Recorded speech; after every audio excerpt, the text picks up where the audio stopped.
দূরে বা কাছে যে সকল বন্ধু আছে সবাইকে তারুণ্যতিশান কিচেন ব্লগের স্বাগত জানিয়ে আজকের ভিডিওটি আমি শুরু করছি।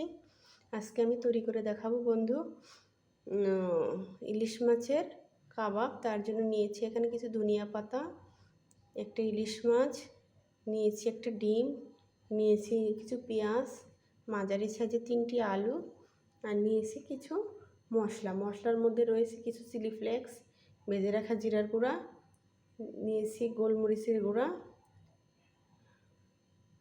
নিয়েছি আদা বাটা, নিয়েছি রসুন বাটা। এখন আলুটা আমি সিদ্ধ বসিয়ে দেব। আর অবশ্যই আমার ভিডিওটা দেখার আগে, শুরু করার আগে বন্ধুরা লাইক দিয়ে ভিডিওটা শুরু করবে আর ভিডিওটা সম্পূর্ণ দেখার জন্য অনুরোধ করছি তোমাদের। অবশ্যই ভিডিওটা সম্পূর্ণ দেখবে। আর যারা আমার ভিডিওতে নতুন, সাবস্ক্রাইব করোনি, অবশ্যই সাবস্ক্রাইব করে নতুন বন্ধু হও। গ্যাস জ্বালিয়ে একটা পাত্র বসিয়ে নিয়েছি, তার মধ্যে আলুগুলো নিয়েছি, আলুগুলো মাঝখানে চিড়ে দিয়েছি দ্রুত সিদ্ধ হওয়ার জন্য। এর মধ্যে এখন দিয়ে দিব সামান্য পরিমাণ লবণ দিলে দ্রুত আলুগুলো সিদ্ধ হয়ে যাবে। দিয়ে নিলাম। একটি ঢাকনার সাহায্যে ঢেকে নিয়ে কিছুক্ষণ সেদ্ধ করে নেব। ঢেকে নিয়েছি, কিছুক্ষণ সেদ্ধ করে নেব।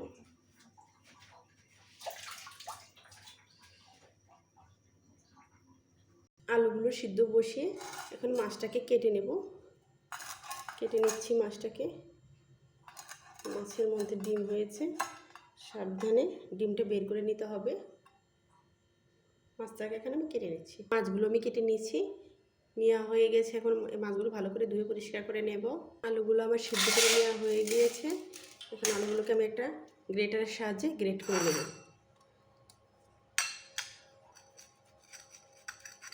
আপনারা চাইলে হাত দিয়ে ভালো করে ম্যাশ করে নিতে পারেন, কোনো অসুবিধা নাই তাতে। একদম গরম করে নিচ্ছি, দেখো। এই যে বাকিগুলো করে নিয়ে দেখাচ্ছি। এভাবে করে সবগুলো আমি গ্রেট করে নেব। আমার সবগুলো আলু গ্রেট করে নেওয়া হয়ে গিয়েছে। গ্রেট করে আলু এক সাইড করে রেখে দিয়েছি। এখন চুলাতে একটা প্যান বসিয়ে প্যানটা গরম হলে এর মধ্যে কিছু সুজি ভেজে নেব আমি। এখন আমি 1 বাটি সুজি ভেজে নেব। আজকে আমি কাবাবটা কোট করব সুজি দিয়ে, কোনো প্রকার ব্রেডগ্রাম বা বিস্কুটের গুঁড়া দিয়ে কোট করব না, আমি সুজি দিয়ে কোট করে নেব। এটাকে হালকা ব্রাউন কালার করে ভেজে নেব।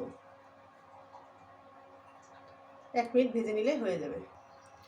ঘরে থাকা অল্প কিছু উপকরণ দিয়ে এই রেসিপিটি তৈরি করে নেওয়া যায়, কোনো সমস্যা নেই। ব্রেডগ্রাম যে দিতে হবে তার কোনো মানে নেই।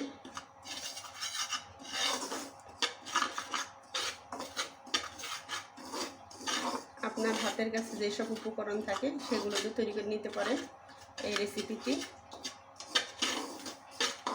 দেখো ভেজে নিচ্ছি, প্রায় ভেজে নেওয়া হয়ে গিয়েছে। এখন তুলে নেব। ভেজে নেওয়া হয়ে গেছে, তুলে নেব। প্যান বসিয়ে নিয়েছি, তেলের মধ্যে দিয়ে নেব কিছু তেল। তেল দিয়ে ভালো করে তেলটা গরম হলে মাছগুলো ভেজে নেব। মাছটা আগে থেকে ভালো করে ধুয়ে রেখে হলুদ লবণ মাখিয়ে রেখেছিলাম।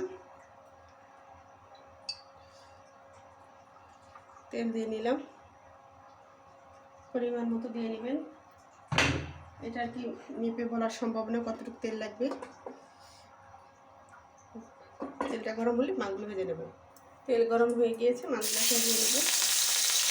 বেশি কড়া করে ভাজতে হবে না, হালকা করে ভেজে নিলে হবে। আপনারা চাইলে না ভেজে সিদ্ধ করে নিয়ে কাবাবটা করতে পারেন। আমি একটু ভেজে নিচ্ছি, 1 থেকে 2 মিনিট ভেজে নেব। এক পাশ ভাজা হলে ওপর কিছু ভালো করে ভেজে নেব। এগুলো ভেজে নেওয়া হয়ে গিয়েছে, মাছগুলো এখন তুলে নেব।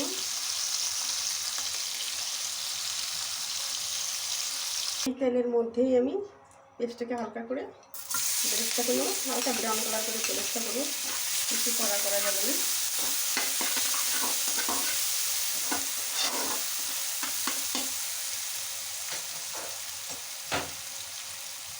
পেঁয়াজ ভেজে নেওয়া হয়ে গেছে, এখন তুলে নেব।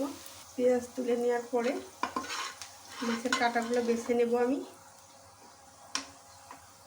ইলিশ মাছের সমস্ত কাঁটা বেছে নিয়েছি, এখন এগুলো সব একসাথে মাখিয়ে নেব। একটা পাত্র নিয়েছি, তার মধ্যে দিয়ে নেব কেটে বেছে রাখা কাঁটা বেছে রেখেছিলাম ইলিশ মাছ, সেটা দিয়ে নিচ্ছি। দিয়ে নেব গ্রেট করা আলু,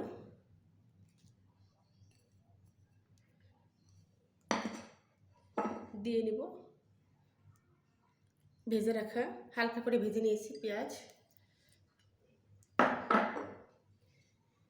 দিয়ে এখানে দিয়ে নিচ্ছি দুটো মিডিয়াম সাইজের কাঁচামরিচ কুচিয়ে নিয়েছি কিছু ধনিয়া পাতা কুচিয়ে একটু দিয়ে নিচ্ছি। দিয়ে নিব শুকনো উপকরণ মশলা। শুকনো উপকরণ এখানে আছে, আগে থেকে বলেছিলাম, চিলি ফ্লেক্স দিয়ে নিচ্ছি। দিয়ে নিচ্ছি ভেজে রাখা জিরার গুঁড়া, দিয়ে নিচ্ছি গোলমরিচের গুঁড়া, দিয়ে নিচ্ছি আদা বাটা, দিয়ে নিচ্ছি রসুন বাটা, দিয়ে নিব স্বাদ মতো লবণ, দিয়ে ভালো করে এটাকে ম্যাশ করে নেব।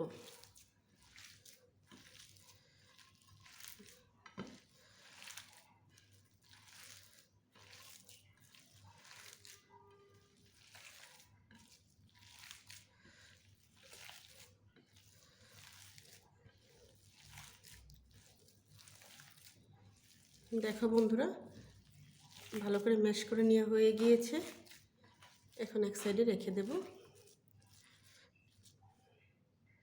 এখন এগুলোকে আমি কাবাবের শেপ দিয়ে নিব। আপনারা চাইলে আপনাদের মন মতো শেপ দিয়ে নিতে পারেন, হাতের সাহায্যে নিয়ে এরকম করে ছোট বা বড় করে নিতে পারেন। অবশ্যই সাইডগুলো এরকম করে নেবেন, না হলে ভাজার সময় ফেটে যেতে পারে। দেখো বন্ধুরা, একটা বানিয়ে নিয়েছি, আরেকটিও বানিয়ে দেখাচ্ছি।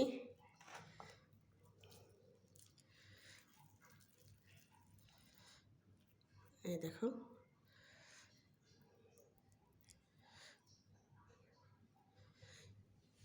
এক এক করে সবগুলো বানিয়ে দেখাবো।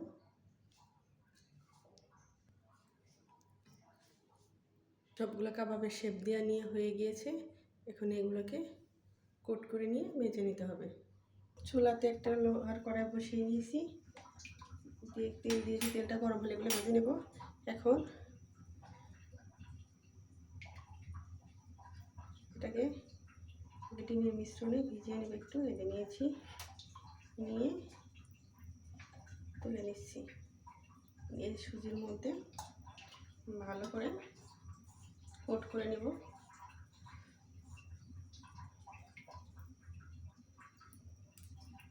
আরেকটু দিয়ে নিচ্ছি।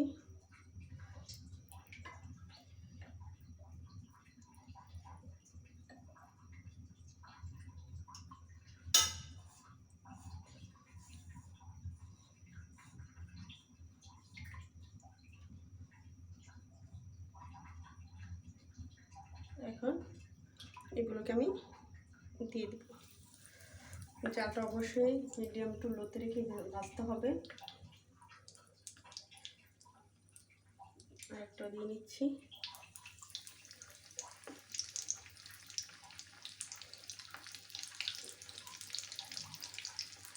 তিনটা করে দেওয়া যাবে। দিয়ে নিচ্ছি, তুলে নেব, আবারও কোট করে নেব। দেখো বন্ধুরা, কত সুন্দর করে কোট করে নিচ্ছি।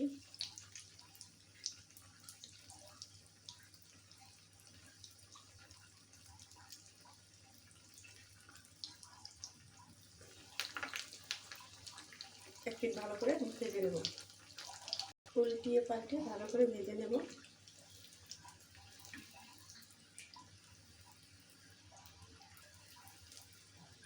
একটা বেশিক্ষণ ভাজতে হয় না, অল্প সময় ভেজে নেওয়া হয়ে যায়, কারণ মাছটা সিদ্ধ আছে।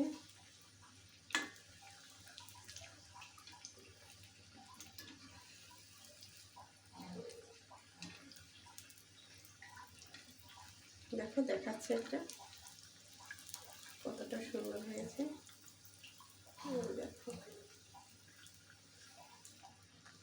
আর কিছুক্ষণ ভেজে নিয়ে তুলে নেব। ভেজে নেওয়া হয়ে গিয়েছে, এখন আমি তুলে নেব।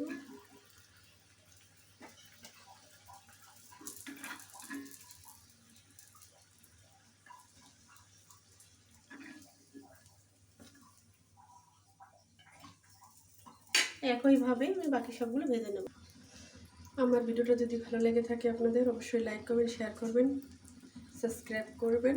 সাবস্ক্রাইব করার সময় অবশ্যই পাশে থাকা বেল বাটনটি প্রেস করে দিবেন। আর এখনও যারা আমার চ্যানেলটিকে সাবস্ক্রাইব করেনি, সাবস্ক্রাইব করে আমার বন্ধু হবে। আর যারা আমার চ্যানেলে সাবস্ক্রাইব করে আমার বন্ধু হয়েছো তাদেরকে অসংখ্য ধন্যবাদ।